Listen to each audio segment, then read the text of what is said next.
More questions as I go through reading this. Option 2 was claimed preventive planning to plant second crop. We already did that. The PP acres will show up on the database. 60% of the approved yield, which I mentioned before. And it says right here the second crop must be insured. Late planting, final plant date, see chart. If you look at the second page, we got a chart back there. We got the crops. We got sugar beets. Early plant date was 3/21. Late plant date is anything after the 20th of May. Corn, once again, 6.5. Dry beans, 6.25. And soybeans, 6.15. So you got that for you for your information. Late planting after 25 days, we pretty well covered that. Oh, if you have a GRIP or a GRIP policy, there is no final planting date. So whenever the insured crops or insured plants the crop, is this correct? Yeah. I can plant it the 25th of July. I wasn't listening when I was reading. Well, if I've got a GRIP policy and I got soybeans, I can plant them up. Is there a final plant date on them? On the GRIP? We've got this here, and maybe. I guess it's whatever's planted by the acres reporting date. So you got to plant by the 15th. You got to report by the 15th of July. So obviously, I guess we got to have that in before then. Okay, the other thing that I had, I wanted you to go to the second sheet. And I run through or try to put something together for people. How is the preventive payment determined? And the first statement I come up with is, what is the coverage for the crop you are considering whether to prevent plant? You need to look at your application or your schedule of coverage or something, or if your memory's good, you know exactly what you got. But I try to cut and paste a little from my policy. I grow sugar beets, corn, dry beans, soybeans. And then the unit structure, it tells me basic unit or optional unit for sugar beets. And I have enterprise on corn. I had optional unit for dry beans, enterprise unit for soybeans. Then my coverage level, I got 50% on sugar beets, 75 on corn, and the guy, my nephew, he would get after me for 50% on sugar beets, I'm sure. And dry beans, 70% is the coverage level, and soybeans is 80%. And if you'll notice after soybeans, I have optional coverage. It says PP plus 10%. That means for that crop, if I was to prevent plant soybeans, I would get 70% of the preventive planting allowance.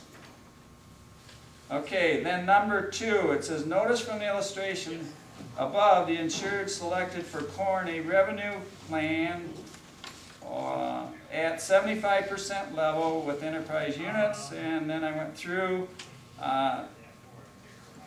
If you have enterprise units and you're trying to figure out what your preventive planting allowance is, get with your adjuster, look at each section. Because in that situation, it's going to have a different preventive planting allowance for each section. Am I correct, Julie? If you're listing your APH section by section, yes. It would Yes. show it and it would be an overall average of those. Okay. So in this situation, I chose the first one. It's section 16 of 12N 13 East. It has an APH of 130 bushel. And then I went back on the back page, and it's just a matter of mathematics. It says determine the PP using the following. I got the APH of 130. My coverage level is 75%. The established price was $6.01 for corn per bushel and $13.49 for soybeans per bushel. I failed to put this on the sheet for soybeans. 60% prevented plant factor. So option 1, this is calculate the payment in the following manner. Leave the land idle. And I'm working through a 130 times 0.75 gives me my guaranteed bushels. And my PP factor was 0.6. Remember, this is where I mentioned for soybeans, I chose the extra preventive planting. I would multiply by 0.7 in that situation. But corn, I didn't. So I got to multiply by 0.6. And then times the price, and that's my payment for that APH of 130 bushel per acre. And I got a note here in 6, option 2, that's the second crop like Jim was talking about, but we didn't mention anything about the after 25 days or 30 days I can plant that second crop. The sticker. And then here's something from Pro Farmer. I run across this. That's their scenario of how they're describing it to farmers. If anybody's got any more questions, we'd be glad to try to answer them. Yes? And the fellow before there had just not claim preventative planting on corn and plant $13 soybeans, and then if you can't get your soybeans, then take preventative planting? Me, my personal opinion, I would probably go with the corn because the corn's going to pay me another $100 an acre for prevent plant. Then I have to look and examine, do I have a contract for soybeans or do I have a contract for corn?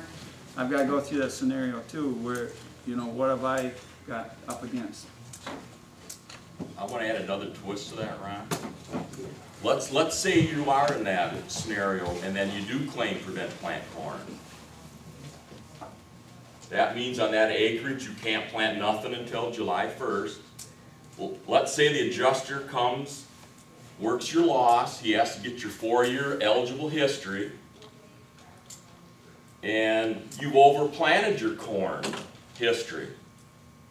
So it's going to be rolled to soybeans anyways. So really, you know, your scenario as far as a supervisor who knows how crop insurance works and stuff, I think your scenario is the way to do it. Because there's no guarantee that you claim corn that it's going to be prevent plant corn anyways. It could be rolled to dry beans on your policy. What's the matter, Rod? Well, that's where you need to be working with your agent. And I failed to mention here that you need to check and find out what is my eligibility. And I didn't hit upon that. And for example, look at the last 4 years of your history of how many acres of corn or soybeans you actually planted. The highest number of acres of that, of the last 4 years, is how many acres of corn I can plant up to that, plant and prevent plant up to that number if I'm going to go into the prevent plant scenario.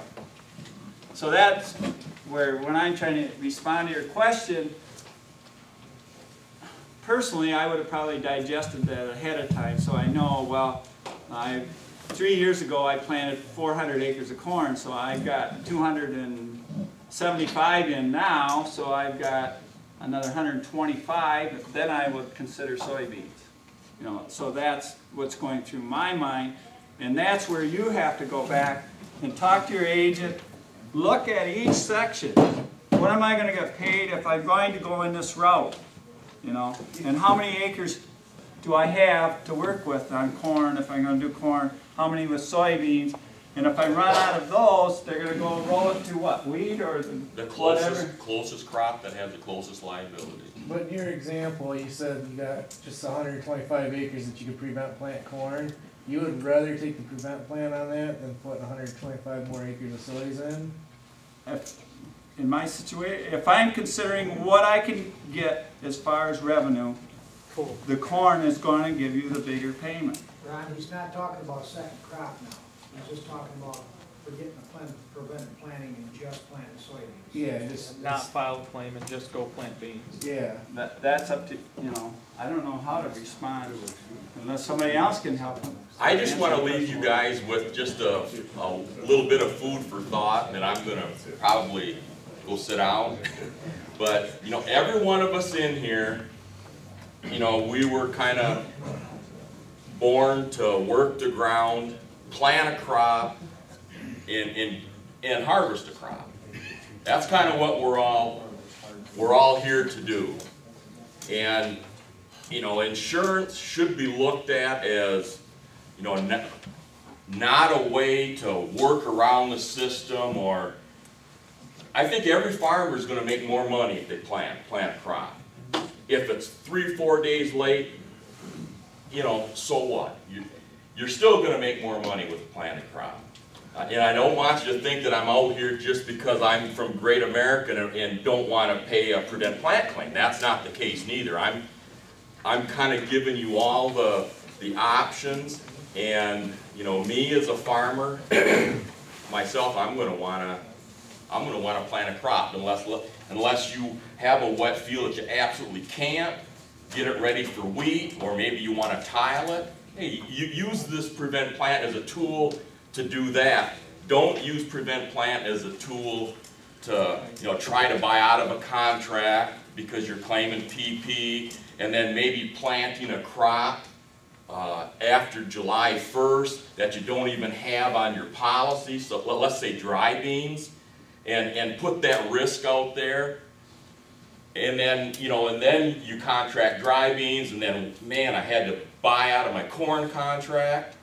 I can't insure my dry beans. Now, I got an early frost. I don't have them dry beans. Now I've got to buy out of that contract. I don't want to farm that way, So, I mean, that's just my thinking. I mean, if you have a wet field, you can't, hey, by all means, claim PP. But, my suggestion would be try to get as much planted as what you can. Well, that's my opinion. Yes, Bert. There's one other thing on your history. If you've picked up additional land this year, you can get an increase in your history or your eligibility for prevent plant. Right. It's actually a percentage. Say you had 1,000 acres and you picked up an additional 100, you could increase your eligibility by 10%, basically, for the replant coverage. So. What if you lost land? If you cut back on your acres, you don't have as many acres, do they cut back your corn history, or just? It still goes on your history. No.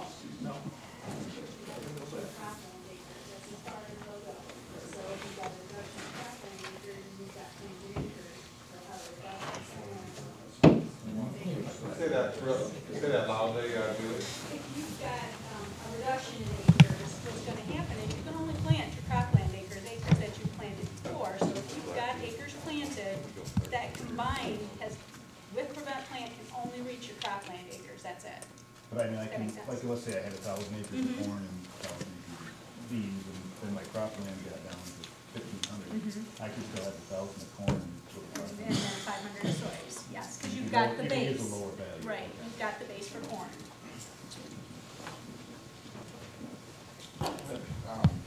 Prevented plant, if you had the harvest price option, is there an adjustment if it goes up in the fall? I'm not 100% certain on that. I'm thinking no, because they used to be, and then they changed the rule for the 2011. This is the first year now that everything's based off of the base price, so we won't do any adjustments for harvest price this year. Oh, Non-base price only. did we mention the replant allowance is for corn $48, I believe. It's 8 times $6.01, and the replant for soybeans is roughly $40. 3 times $13.49. So if you get into that scenario, make sure you always file your claim that you want to replant ahead of time. Anything else? Yes. I heard some talk about uninsured acres and farms that don't plant and working out later agreements to rent those acres and roll them into their policies? Is that? Can you roll? Jim?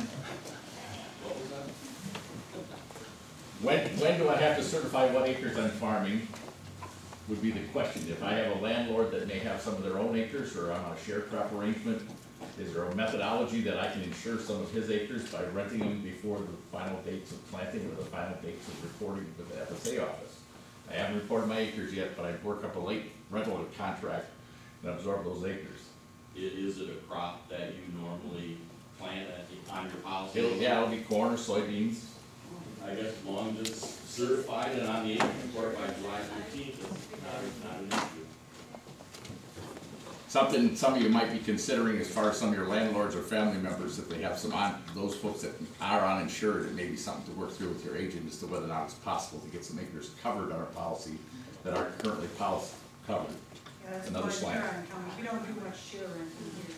No, but you may have some people that you could pick up as a late contract and just plain cash crop rent those acres, and they may be part of that program. See, when you sign up, though, you aren't signing up a number of acres when you sign up on March 15th. Well, that's what I was asking you, what the final date is to certify what acres I am actually It's farming. whatever you get between, you had previously, and then whatever you get before you certify would be the, I guess, the answer that I would come up with. July 15th would be that date. Thank you. It was one of those talks that's out there, and I didn't know if it read it. Anything else?